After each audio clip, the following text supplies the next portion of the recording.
y'all like my dress? I'm feeling very sophisticated today. It's a really comfortable, like knotted sort of t-shirt dress. It just like hugs my curves really nicely. The dress is actually from Tove Libra. I don't think a lot of y'all know about it, but I just want to shout them out because I think they're very interesting. They're based in Hong Kong and they are a sustainably like upcycled company. They use fabric that's sourced and worked on like ethically and sustainably, and the pieces made from it are supposed to be pieces of like a timeless chic capsule wardrobe. So they're supposed to be like timeless and not following like any fads or trends, and they're all very, very well made. And I have this dress in like two colors. I have one in like a snow kind of light cream color that I didn't want to like wear with this lipstick, but it looks beautiful. And they have a lot of like other pieces that are very unique as well. I actually have a coupon code if you want to shop there and check it out, so I will list a link to them and the coupon code down below so you can check it out. Hi guys, I just want to check in, see how you guys were doing, catch up with y'all and answer your questions. So that's what we're doing today. That's why I'm like kind of chill, still in bed. I don't want to move. I'm a little nervous because I saw some of the questions and I was like, oh my god, you guys are not holding back. I'm gonna try my best to answer all of the questions, like even the difficult ones. So let's go. You have been renting your own place for quite some time. Is it hard to sustain your rent and does it eat into a huge chunk of your income? Would be great to hear your perspective. Yes, absolutely it does. I always think about the amount of money that I've spent not only on rent but like bills, on groceries, on cleaning. Thinking about it, yeah, it's definitely a huge expense. But also at the same time, there are a lot of times where I think like this couldn't have been possible if I didn't have my own place. So some of the bigger shoots that I've had all have taken place in my own house. So I don't know if that could have happened in my family home. Like I don't know if that could have happened anywhere else. I do see it as a big expense, but also at the same time it gives me the opportunity to make more money. So yeah. The next question is favorite Netflix binges this CB. Oh, so I know why she's asking me this question is because it is Demon Slayer Kimetsu no Yaiba. It's such a good show. I haven't watched anime since I want to say I was 11, so that's been 13 years, but it's so good. The art, the animation is just done so beautifully. As I'm watching, I realize like there's so much artistry behind it and they really embrace the fact that it's anime. There's a lot of like expressions that's just so beautiful. The colors are amazing, the characters are really funny, the plot is so interesting, and the way it's progressing, it's really cool.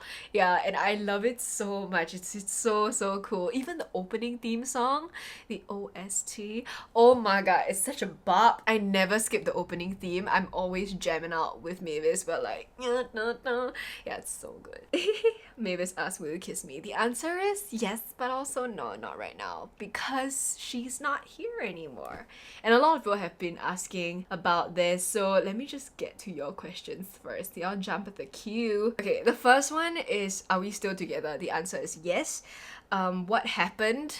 Okay, so she moved out and this is in accordance to MOH laws, okay? Moving houses is an acceptable thing as long as you're not traveling back and forth. So she will not be back until circuit breaker lifts. All of this is going to be in a more in-depth video, but I'm just going to give a brief contextual timeline, okay? We had our first date in September. We started like properly, I guess, like establishing that we're dating in October, and she's been at my house like majority of the time, like more than 60% of the time. Is this a very like lesbian U-Haul mentality? But basically we've been physically together since the very start of us even dating. So by the time we actually got into a relationship, we had already been like living together pretty much, and then we established that like she would be moving in for the circuit breaker, and sometime before that it's been like months and months and months that we've like lived together.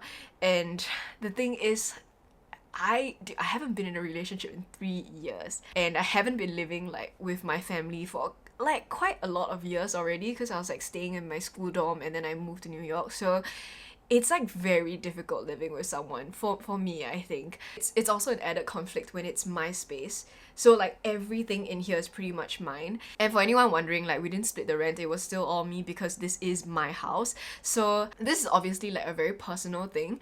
I'm very, very protective of my space. Like having a safe space is very, very important to me.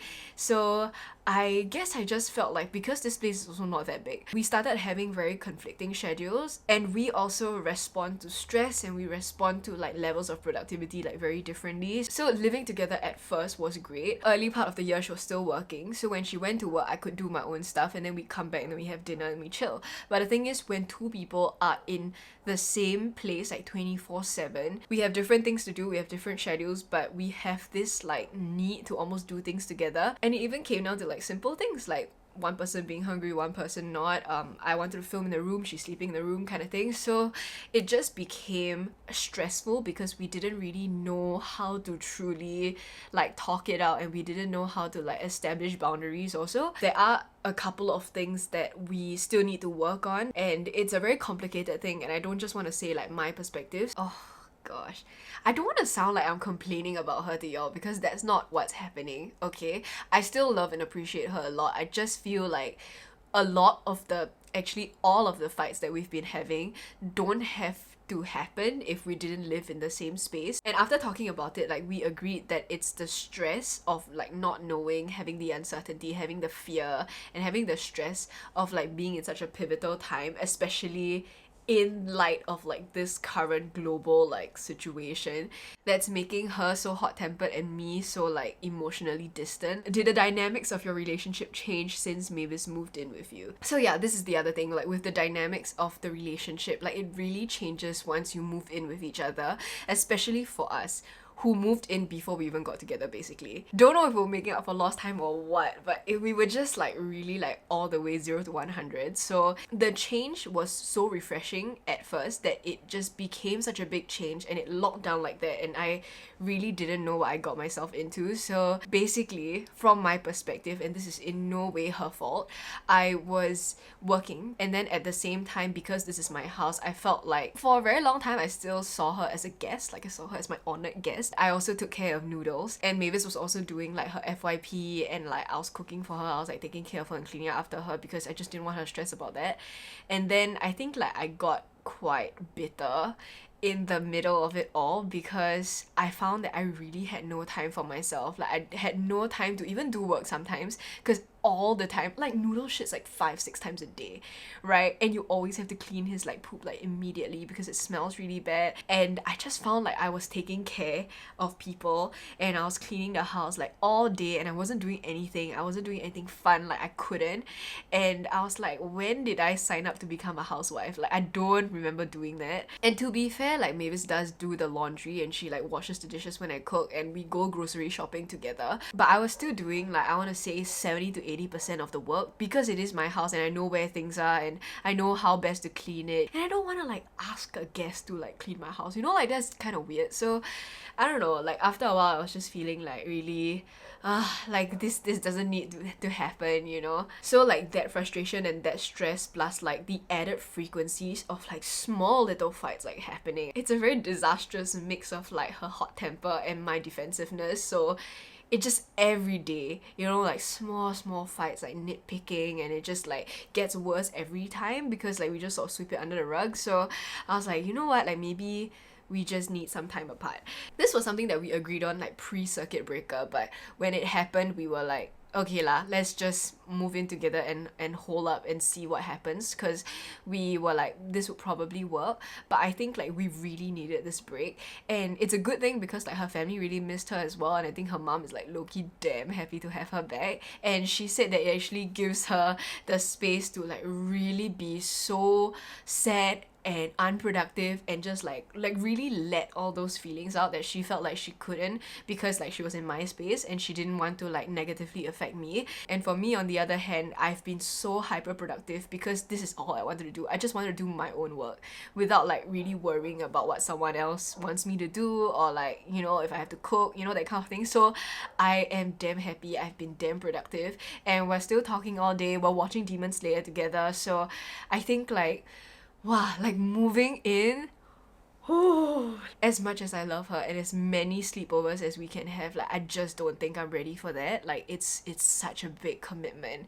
and no matter how much you love the person, like after the whole honeymoon period, like you'll realize that you still need to take the time to learn each other's habits, what's acceptable and what's not. There are things and standards that like I find completely acceptable and she doesn't, or she finds it completely acceptable and I like cannot stand it. So you really need time and patience to slowly work things up to, instead of just like jumping in and hoping for the best.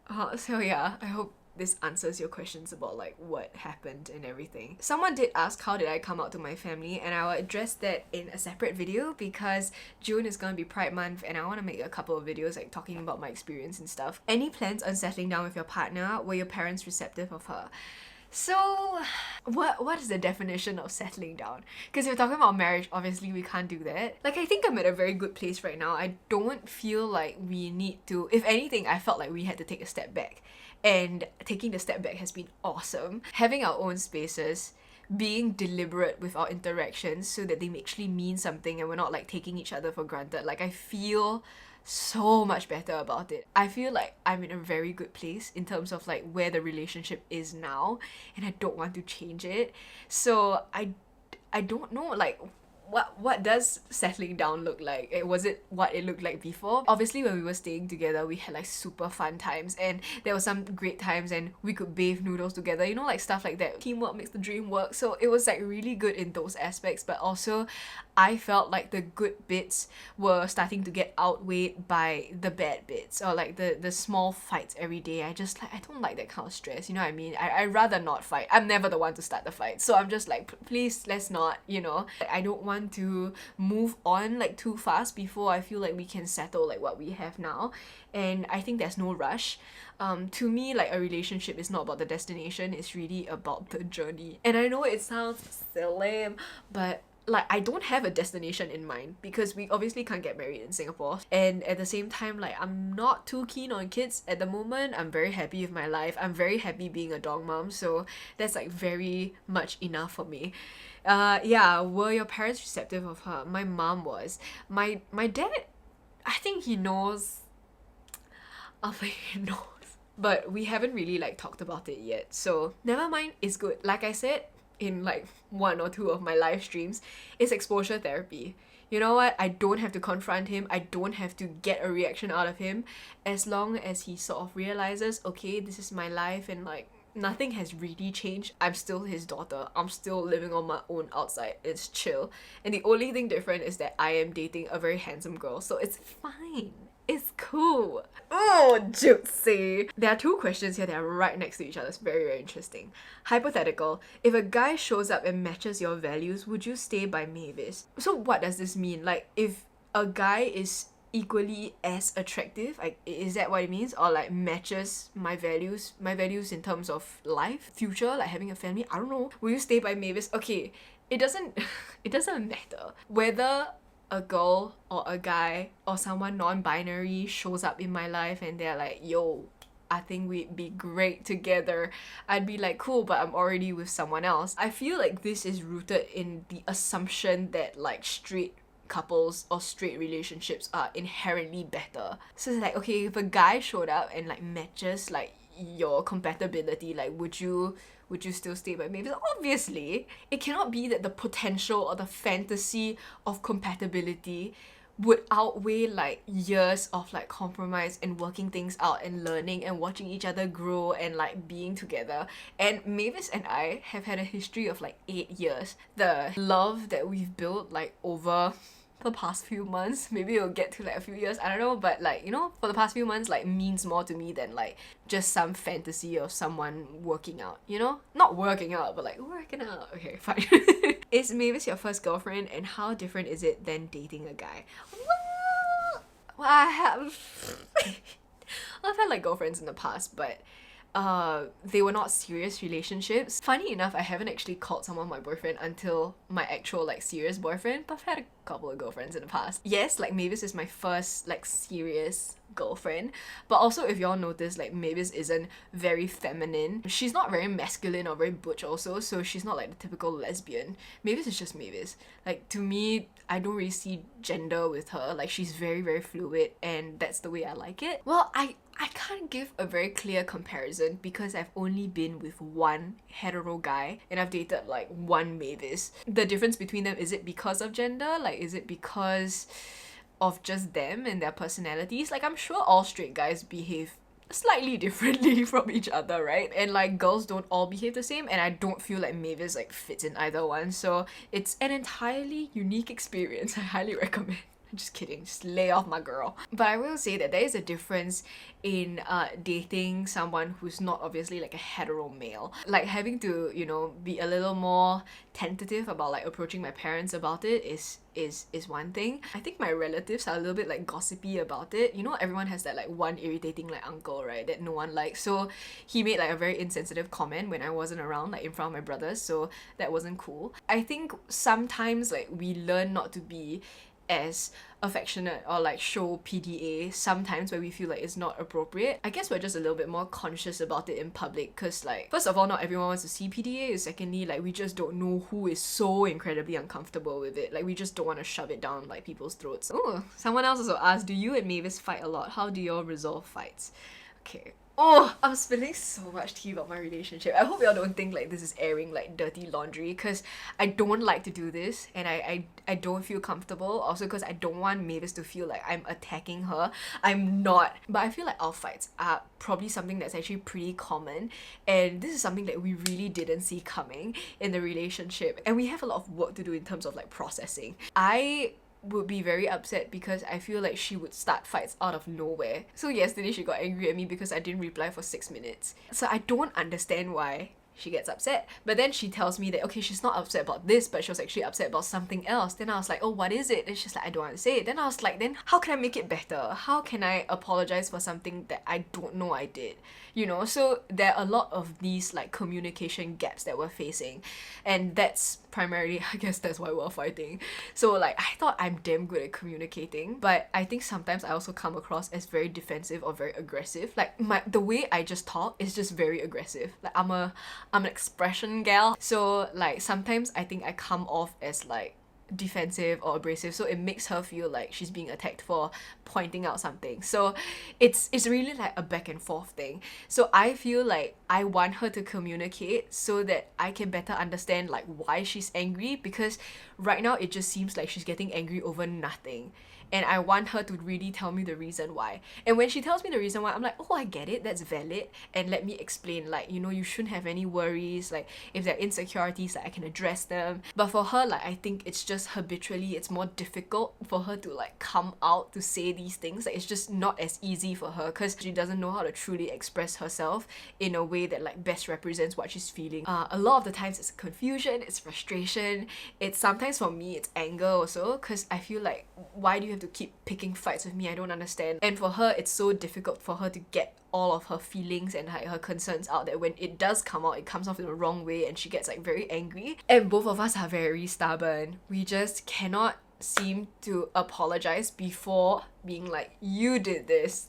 It's really been like such a roller coaster, and it's not helping like either of us like at this time, because we're both so stressed and we know that like we're stuck in this place 24/7. So like we usually have these like little fights, and it got so bad that we were literally fighting like every day. And I was like, why? Like I didn't understand it, not gonna lie. Like I was like super depressed, I was like super anxious because I never knew when she was gonna get angry.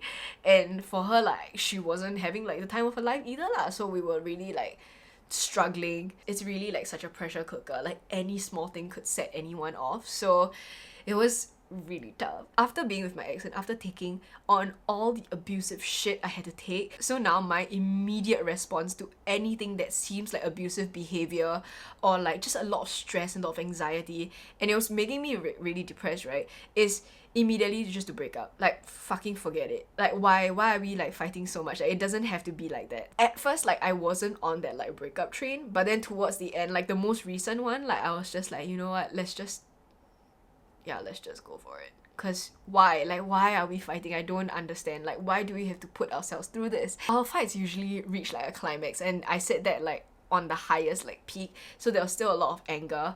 And that was when, you know, because we like said we were gonna break up, she was like taking her stuff back, and as she was packing, like I think the anger sort of died down. And I think after a while, you know, after the anger subsides, like you realize that you really do love each other, and obviously it's fucking heartbreaking. So I genuinely thought like this was gonna be it, and I was like really sad because obviously I still love her a lot, but I also knew in the back of my head like if this was it, then this had to be it, because I just cannot take like fighting every day. I don't like to fight, you know, so I was like really like done with it. She talked to me and I think like we worked things out, and she agreed to still go back home, so that's why she's home. And it's good lah, because now we have our own space and we still can talk things out, and we can take the time to like really learn what's acceptable to each other, what's not, and like how to be better for each other before like we're almost like put in a space and just like nah, do it. It usually ends in like mutual apologies, like lots of cuddles, and talking about like how we should get better at communication, and just the fact that we both didn't address or like try to deal with the stress of circuit breaker like together. And she's also in a very pivotal point in her life where she just graduated and she's looking for a job, and I'm trying to still work things through in this time, right? So we're obviously like going through very different things, and I think like sometimes we can project our stress onto each other. So it's very illuminating to like have this talk and like agree that, you know, okay, sometimes like the stress and the anger isn't like coming from the other party. Oh my god, I'm spilling a lot of tea about my relationship. Okay, so someone else asked, how do you think Mavis and you complement each other? So I would like to think that I am very like hyper productive. I really am. I'm a workaholic. I'm a Capricorn. That's what I do. I'm very driven, and I think that she's very driven also, but in a different way. I like that she thinks in a very different way from me, and I think she actually gives like very good insights. Like I think she's a very introspective person, so when I ask her things, like she's able to look at certain things, like even my job, you know, like when I tell her stuff, like she can tell me something that I didn't really think of, or like from a business perspective, from a UI UX perspective, because that's what she sort of focuses on. I also feel like we complement each other in the way that we are both like quite socially aware. We work to be more and more socially aware, so we're also able to talk about like social political things without like either one of us getting bored. I think our values like align in that way, and also in terms of like interest, like we're similar but there's a little bit of deviation, so we get like exposed to like more things, you know. Does that make sense? Yeah, I hope so. Okay, next question. How has being a dog mom changed you? Ooh. It has made me a much more like happy person. Honestly, I think I would be at risk sort of depressed like now if I didn't have my doggo, because he brings so much light and joy into my life, and I could tear up just thinking about like how much I love him. It's been a joy to watch him grow up. It's been a joy to do a lot of things by myself that I didn't think I was gonna be able to do, you know, like being a mom at 24. Yeah, you laugh and you're like, oh, it's just a dog, but a lot of people have family dogs. Try taking care of your dog like completely by yourself 24/7. It's a lot of work, and that's why I was like saying I didn't sign up to be a housewife, but for Noodles I'm like happily doing it because he's a dog, he can't clean up after himself, and because I love him so much and he brings so much joy and light into my life, and it's just been really great, especially at this time. I'm home like 24/7 now, right? And I'm just like seeing him grow every day, just a little bit, and he's becoming like such an adult from being a puppy, and I love him so much. No boy, come here. No, come. Hi. Oh, he's stretching. Hi. Oh, he's my little baby. Look at this cute thing. Hi. I think he's a little bit scared of the camera actually. Hi. He's a yawny boy. Y'all don't know how much joy that he's spreading to people in this estate. Seriously, a lot of old aunties have been so happy to see him. Kids have been happy to see him. Like, everyone is just like, oh my god, he's so good, he's so guai, because he's such a good boy and he's so cute, right? So yeah, I have so much like pride because I also took the time to train him very well, so it's been like great. I guess as a dog mom now, I'm also a lot more patient. I've never gotten like angry at Nunu before, like even if he's like shat on the floor, like peed on the floor, because I know that he doesn't understand that it's wrong. Yeah, so it's really like built up my level of patience, which I feel was one of my like worst attributes, like being impatient. So now I'm like a fucking saint, I swear. What's the first restaurant or cafe you're going to visit after all of this ends? Okay, several things. Boat noodles. I really want to get back to boat noodles. I've been there twice and it's always been closed. It's just very disappointing because they moved to like Turf Club for like a chatuchak kind of thing, and then obviously it got shut down. I miss my boat noodles so much. I'm also really craving oysters. I just want to slurp some oysters in my mouth. I don't know what to say. I'm waiting for like a restaurant to open so that they can serve me oysters. I really want oysters. Best and worst part of circuit breaker. Best part is definitely being able to stay home all day to like take care of noodles. The worst part is the fact that it's not a choice. Yeah, I get to stay home, but it's not like I can go anywhere else. You know, I think taking that like agency and taking the availability of anything that you want to do, like the freedom to do what you want, is compromised right now. And I would say like, yeah, one of the worst parts about like circuit breaker was like farting with my boo. I really didn't like that. What's your MBTI? I haven't done it in a while, but when I did it in school, I was INFJ, and then I was INFP. I think I'm probably ENFP now. Yeah, just got a bit more like extroverted. Cause now I get to choose the people I want to hang out with. What do you love most about yourself, and could you share some self-care love tips? Interesting. What do I love most about myself? I guess which is my like openness to be able to talk about anything and to make people feel comfortable. That's like the one comment that I always get, and that's a very easy way for me to like get over my anxiety and like make friends with people and make genuine connections like really fast also.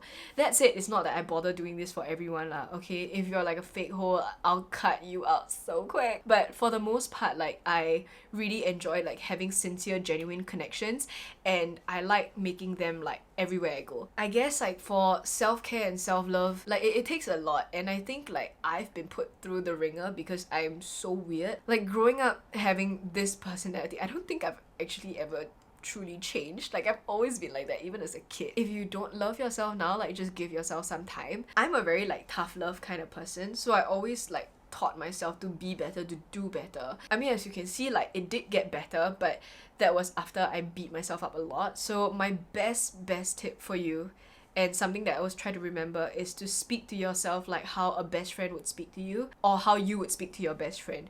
I don't think you would like really attack your best friend for making like one mistake, right? So let yourself like rest and breathe easy and just kind of work yourself through it and do what's best for you, you know what I mean? And use that like best friend voice to decide like what's truly best for you. How to get over a breakup that was ended immaturely, no closure, just apologizing. There's another one that asks how to get over a cheater. I want to take him back even though he might do it again.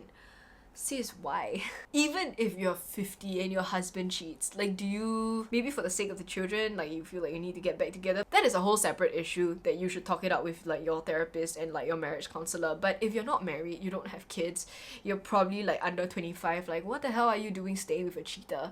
If you take him back after the cheating has happened, what makes you think that they won't do it again? For me, it's very simple. Like if you want to continue seeing this person, you want to continue dating this person, sure, just don't be in a relationship with them lah, because you know that they will cheat. What is a relationship? It binds you, gives you the name, and it says you're mutually exclusive. You're not allowed to see anyone else, not allowed to bang anyone else. If he cannot abide by this one thing, what makes you think that he will respect any other aspect of the idea of a relationship, you know? So how do I convince you other than what I just said? And then at the same time, you know, while you're stuck with this like dead-end guy who's like cheating on you like crazy, you might be depriving yourself of meeting someone who will actually love you and respect you and not cheat. And you could have a beautiful relationship, probably, you know, carve out a life together. No? You want to stay with your chick? Okay, fine.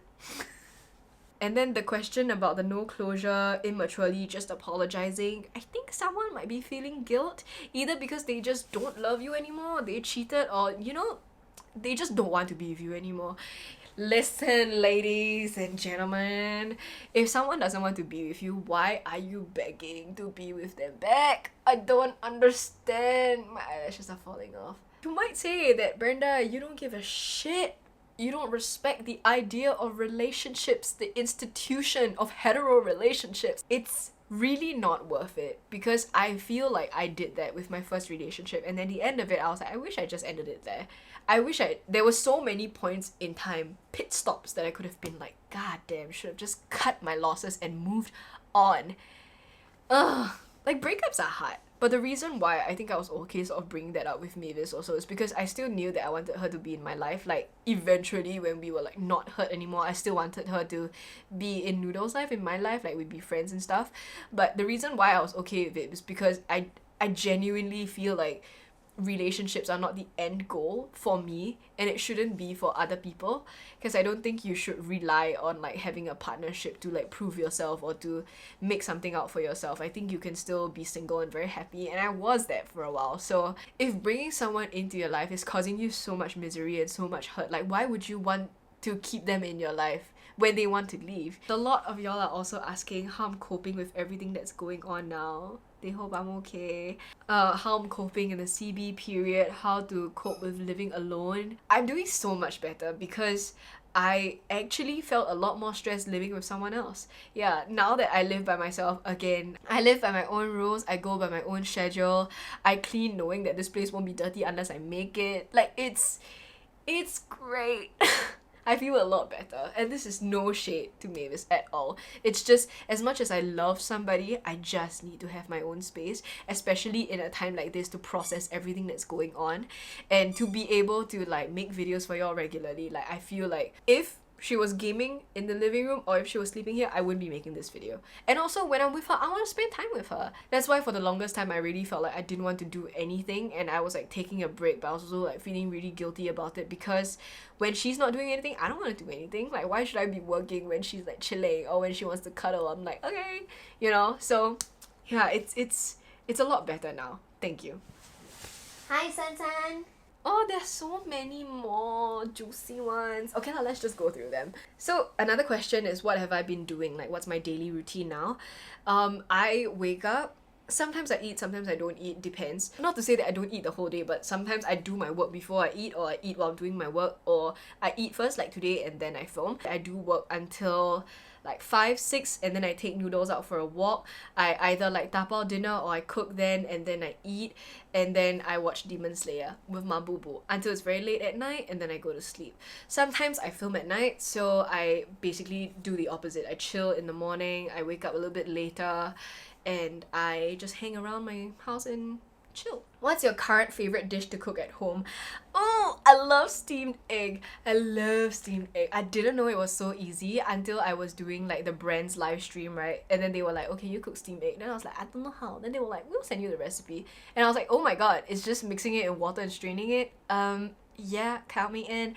And I like to like put the brand's like essence on top. It's so good. It's so yums. I feel like at this time, Chinese food has been such a nice comfort. Oh, it's so easy to make also, it's so fast, and it's just like very tasty, and it goes well with like white rice, and it's just like a good time. So yeah, I really like Chinese food so far. If you could only choose 3 makeup items to doll yourself for a day out, what would they be? Ooh, are we talking like mask up or mask down? So okay, I would say lipstick, because lipstick can double up as cream blush. I would say an eyebrow pencil, because that can also double up as eyeliner. Probably like my Etude House like double-ended one with like the contour, and then one with the shimmer, so I can put like a little bit of like highlight and contour around my face and on my eyes. So yeah, that's probably what I would. Oh no, I would take it out. I would put concealer. Jesus, yes, concealer. Someone asked, what YouTubers do you really like? I really like Samantha Ravendall. So she used to be like Better Lash. Oh my god, that was so long ago. But I think she's very funny, and I think that like, if you like my content, you'll like her content, because she's also a very sit down talk kind of person, and she doesn't shy away from like mental health topics or like talking about like influencer like culture and stuff like that. So I think she's like really cool. And I love Bon Appetit. Bon Appetit, I watch every single video. I don't care what they put out, I will just watch it. So yeah, I love them both. Thoughts on influencers selling PR? I think it's not acceptable to receive something in PR and then sell it as is. You know, like if you get one lipstick and then you sell that lipstick for the retail price, I don't think that's very nice. I'm gonna take this away because it's super noisy.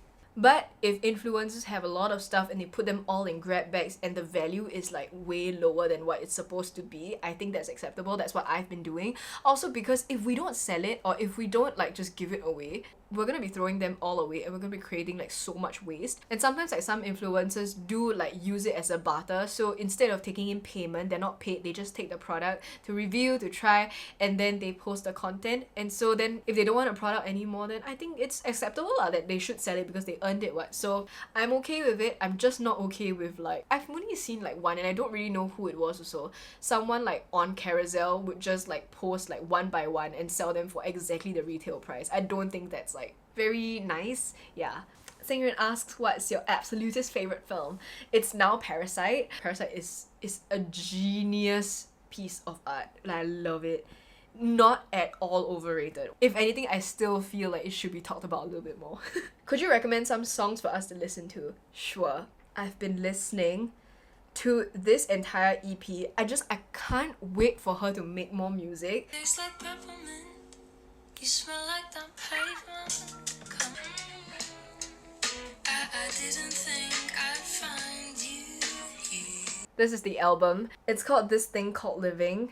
It's so good. How I feel about this EP is how I felt about like Charlie Lim's like first ever EP, where every song was a hit and I couldn't stop listening to it.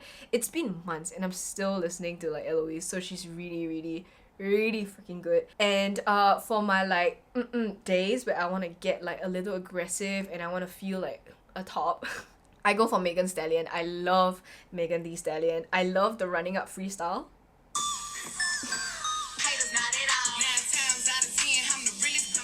Hey, shake with it. Oh my god, I hope I don't get demonetized for all this music, huh? Okay, and then Masego's King Rent.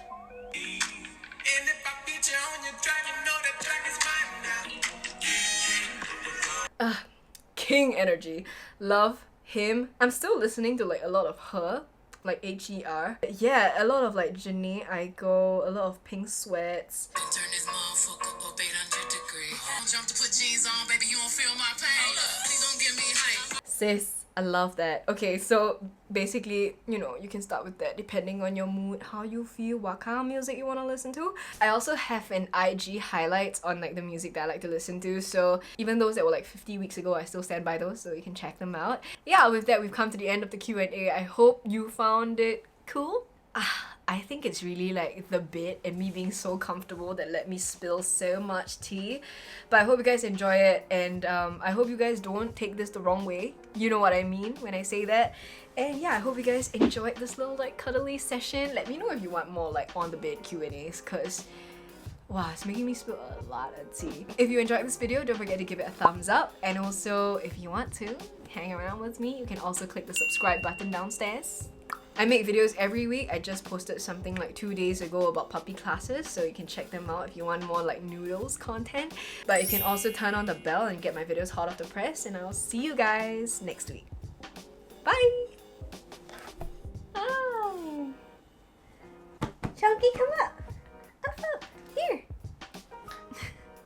Yeah, good boy! High five! Yeah, good boy! Good boy, Koala! Ah! You see that? You freaking grabbed me.